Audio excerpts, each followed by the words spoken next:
Early 13th century. The Fourth Crusade, which, like all previous ones, was organized with the goal of liberating the Holy Sepulchre, brought unexpected results. The Crusaders never reached Jerusalem and captured Constantinople, which led to the fall of the Byzantine Empire. Deciding that the Holy Sepulchre could be liberated sometime later, the Crusaders who captured Constantinople created their own state on the ruins of the Byzantine Empire. The Empire of Constantinople, which most historians call the Latin Empire, proclaiming Baldwin I of Flanders emperor of the newly formed Latin Empire. However, the Latin Empire, unlike the Byzantine Empire on the ruins of which it was created, was not a centralized state. Despite the fact that the nominal power of the emperor was recognized by all participants in the crusade, in reality he controlled only the eastern and western coasts of the Straits, part of Thrace, as well as the islands of Samothrace, Lesbos, Chios, Samos, and Kos. Boniface of Montferrat, who was also one of the leaders of the crusade, received Thessalonica, Macedonia, and Thessaly under his rule, forming on these lands the Kingdom of Thessalonica, which was nominally considered part of the Latin Empire, but was actually an independent state. Also, on the ruins of the Byzantine Empire, the Duchy of Naxos, located on the islands, was formed, which was a vassal of the Latin Empire. In addition, the Principality of Achaia and the Duchy of Athens were created, which were vassals of the Kingdom of Thessalonica. As for the Venetians, who actively helped the Crusaders during the conquest of Constantinople, they gained control of part of Constantinople, as well as Crete, Euboea, the Ionian Islands, and part of the coast of the Ionian and Adriatic Seas. However, the Crusaders failed to establish control over the entire territory of the Byzantine Empire, which is why the Nicaea and Trebizond empires, led by the Byzantine nobility, were formed in Asia Minor, and the Despotate of Epirus was formed in the Balkans.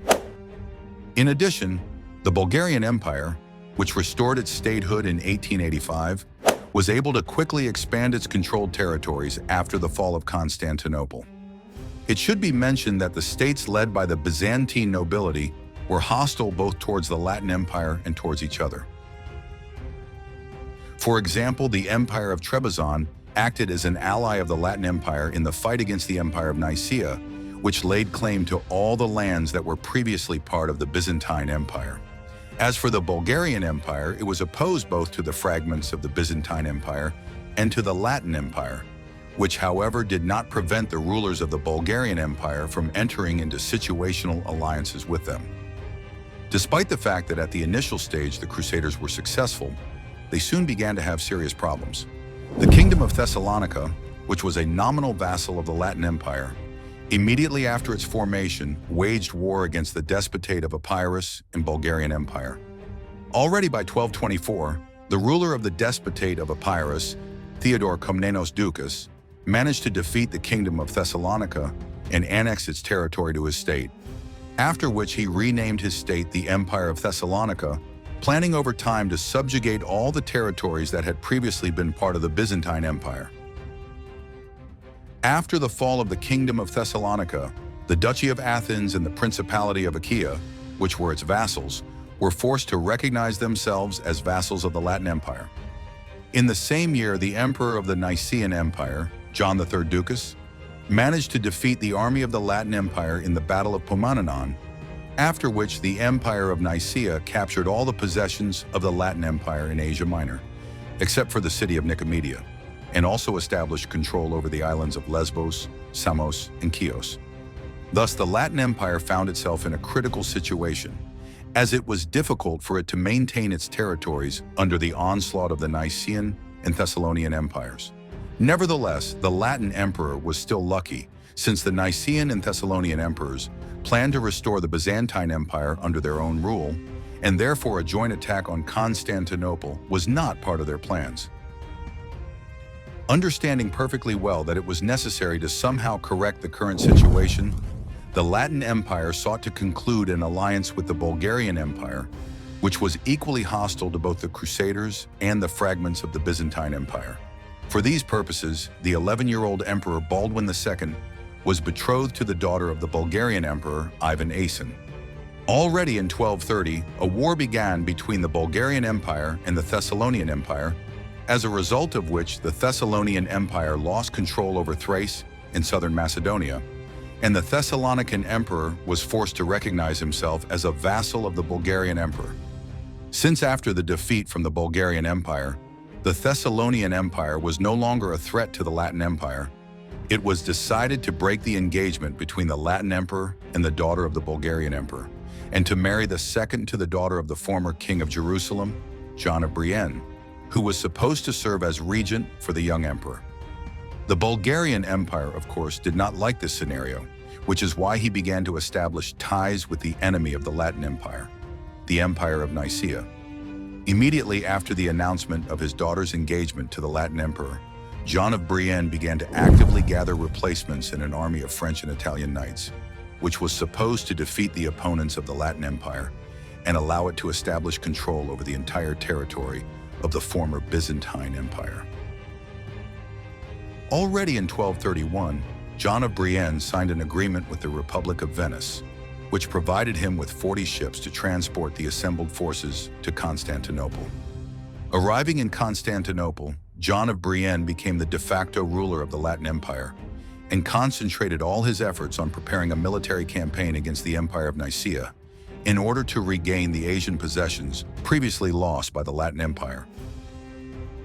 When all preparations were completed, the army led by John of Brienne set out on a campaign and at the beginning of 1233 landed in Olkos harbor near the city of Lampsacus. The Nicaean Empire was unprepared for a large-scale invasion, since most of its troops were disbanded to their homes for the winter, and the troops that were in the ranks were deployed on the island of Rhodes. Nevertheless, John III Ducas did not plan to surrender. He hastily gathered all the forces at his disposal and moved towards the enemy's landing site. Since due to lack of strength, the Emperor of Nicaea doubted that he could defeat the enemy, he decided to act differently. Nicaean troops blocked the mountain passes connecting Lampsacus with the interior of Asia Minor. In addition, all food supplies from the villages in the vicinity of the city were taken to the mountains by order of the emperor. The emperor's plan worked since the Crusader army, which could not replenish supplies from the local population, had to act only near the coast so as not to lose the opportunity to receive supplies by sea. However, John of Brienne did not plan to abandon his plans and continued his offensive along the coast towards the city of Cyzicus. At this time, the Nicaean army followed parallel to the enemy army along the foothills. Finding itself sandwiched between the coast and the Nicaean army and unable to move away from the coast so that the Nicaean army would not cut off the food supply routes, the Crusader army was forced to admit that the campaign had failed and returned to Constantinople. Soon after the failure of the Crusaders, negotiations began on an alliance between the Nicaean emperor and the Bulgarian emperor. This union was sealed by marriage between the son of the Nicaean emperor Theodore and the daughter of the Bulgarian emperor Helen. The Thessalonian emperor Manuel Komnenos Ducas, who was in vassal dependence on the Bulgarian emperor, also joined the formed military alliance. In the spring of 1235, active hostilities began. The Nicaean army crossed the Dardanelles and, after a short siege, captured the city of Gallipoli and the surrounding areas. The Bulgarian army soon joined the fighting, resulting in the Latin Empire losing control of most of Thrace by the fall of 1235, and the border between the Bulgarian Empire and the Empire of Nicaea was established along the Maritsa River. The allies, who were joined by the Thessalonian troops, continued to move forward, and very soon reaching the outskirts of Constantinople, they besieged the city.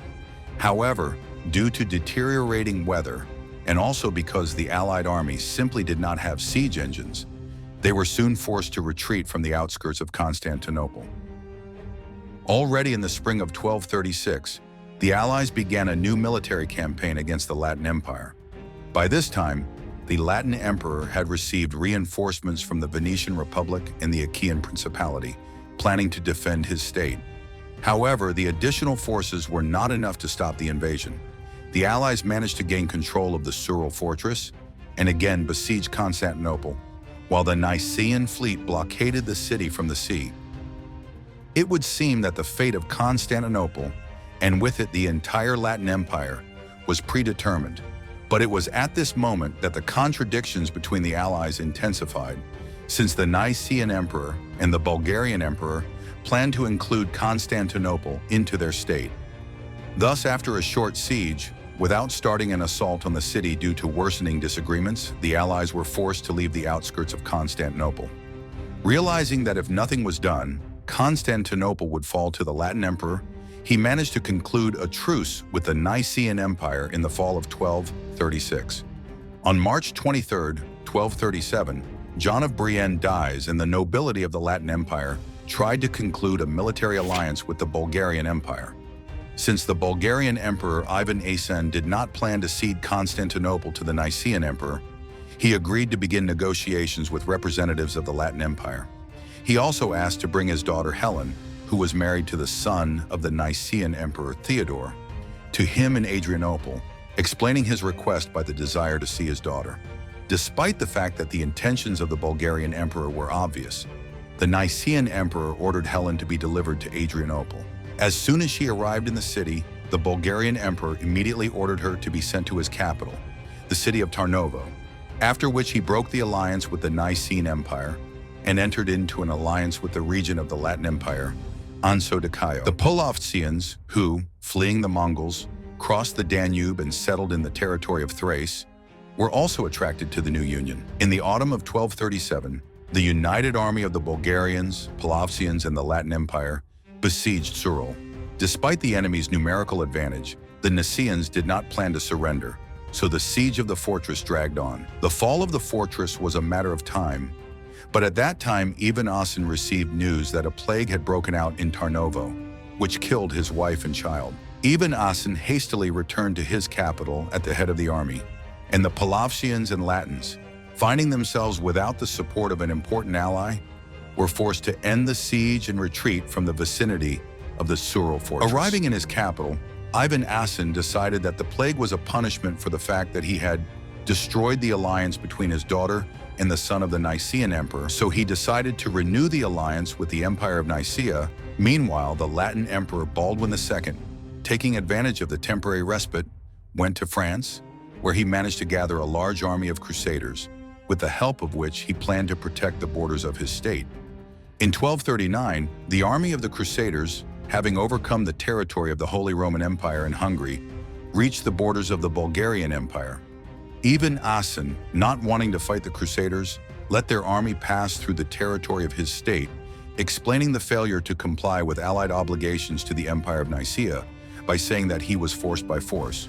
Soon, the army of the Latin Empire and the Crusaders who came to their aid besieged the Surul fortress. Since the garrison of the fortress could not withstand the numerically superior enemy for long, in the spring of 1240, it was forced to capitulate. In turn, the Nicaeans, not having enough forces to defeat the army of the Latins and the Crusaders, did not sit idly by. Taking advantage of the opportune moment, they captured several fortresses on the western bank of the Bosphorus. However, their luck soon ran out, and the Nicaean fleet suffered two crushing defeats from the Venetian fleet, which fought on the side of the Latin Empire. Already in the spring of 1241, through the mediation of the Holy Roman Emperor Frederick II, a truce was concluded between the Latin and Nicaean empires. While the Nicaean Emperor, of course, did not abandon plans to conquer Constantinople and restore the Byzantine Empire, but simply decided to wait for the right moment for a new attack. In the same year, the Bulgarian Emperor Ivan Asen died, and soon the Bulgarian Empire was devastated by Mongol troops returning from Croatia and Hungary to the Volga. The Nicaean Emperor, John III Ducas, decided to take advantage of the weakening of the Bulgarian army and took southern Macedonia and Thrace from the Bulgarian kingdom. In addition, John III forced the Thessalonian Emperor Michael II to renounce his claims to the Byzantine throne and, recognizing his vassalage to the Nicaean Empire, take the title of Despot of Epirus. Time passed and the Latin Empire rapidly weakened, while the Nicaean Empire managed to establish order in all controlled territories and strengthen its military power. In 1259, Michael Palaiologos, who was regent under the grandson of John III Ducas, John IV, proclaimed himself co-emperor. In order to appear in the eyes of the population of the Empire of Nicaea as an emperor and not a usurper, he decided to use all available forces to return Constantinople and restore the Byzantine Empire. Already in 1260, the Nicaean army gathered its forces and tried to capture Constantinople in order to restore the Byzantine Empire. But due to the fact that the city was perfectly fortified and the Nicaeans were unable to block it from the sea, the siege was unsuccessful, so soon the Nicaean army had to leave the outskirts of Constantinople. Planning to repeat the attempt to capture Constantinople in the future, Michael VIII decided to increase his chances of success, and in March 1261, he entered into an alliance with the Genoese Republic, which provided him with the support of an ally with a powerful fleet. While preparations were underway for a new attack on Constantinople in the summer of 1261, the Epirus despot Michael II announced that he considered Michael VIII Palaiologos a usurper and did not recognize his power. Michael VIII, who of course was not satisfied with this version of events, had to act immediately. But since his main forces were scattered throughout the territory of the Nicaean Empire, he was able to send only a small detachment under the command of Alexei Strategopoulos to suppress the uprising of the Epirus despot, allowing him to gather Nicaean garrisons in Thrace and Macedonia along the way in order to gather enough forces to force the Epirus despot to submission. For the sake of fairness, it should be mentioned that there is another version of events, according to which the Nicaean emperor sent a detachment of Strategopoulos in order to conduct reconnaissance before a new campaign against Constantinople. How it was actually unknown, but one way or another, a Nicaean detachment of less than 1,000 soldiers set out on a campaign. Having crossed the Sea of Marmara, Alexei Strategopoulos set up camp near the city of Salimbria, which was located about 50 kilometers from Constantinople, where he accidentally met with Greek traders who were carrying goods from the capital of the Latin Empire. The traders said that the main forces of the Latin army went on an expedition to the island of Daphnusia, and only a small garrison remained in the city itself. In addition, the merchants stated that they knew where the secret entrance to the city was located, which no one was guarding. Since Alexei Strategopoulos simply did not have time to convey this information to the Nicaean emperor, he decided, acting at his own peril and risk, to take advantage of a successful coincidence of circumstances. The Nicaean detachment, without wasting any time, moved towards Constantinople and soon reached its outskirts. Having waited until nightfall, trying to remain unnoticed, several Nicaean warriors reached the city walls and were able to secretly enter the city, after which, having killed the few guards of the Silurian gate, they opened it. As soon as the gates of Constantinople opened, the Nicaean detachment wasted no time in rushing into the city.